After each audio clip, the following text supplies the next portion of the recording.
America's got a new view of China. Let's call it the Trump view of China. If you were sitting with the president today, if you were traveling with Secretary Mnuchin, what would be your single piece of advice to say to them, no, you're wrong, this is the way you have to do it?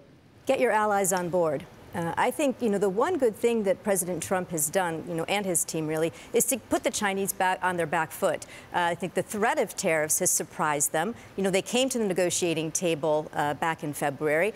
But, we're all over the map here. We're threatening tariffs on the Europeans, the Japanese.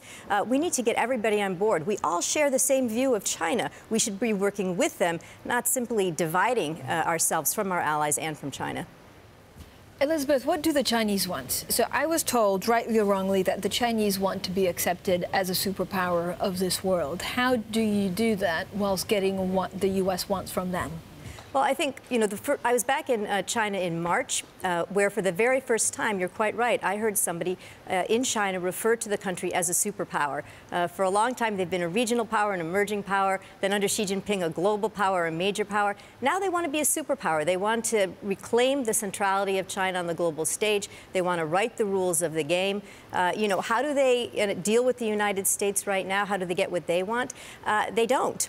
Because what President Trump is trying to push them to do is antithetical to what they want to do, right? Their Made in China 2025 program, which is really to protect the Chinese economy and Chinese industry in 10 cutting-edge technologies, again, is antithetical to sort of getting the U.S. companies in there, opening market access, and getting a fair deal.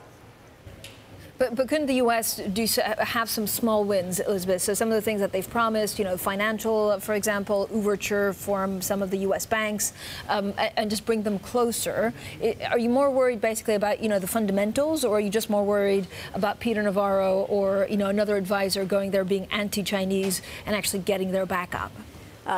Their back is already up, and it's a very odd delegation that's going. They don't agree with each other. People are calling them the trade Avengers. I mean, who is speaking for the administration in this delegation? They didn't send an advance team, so there's no deal that we know that's going to come out of this. So I think it's already problematic.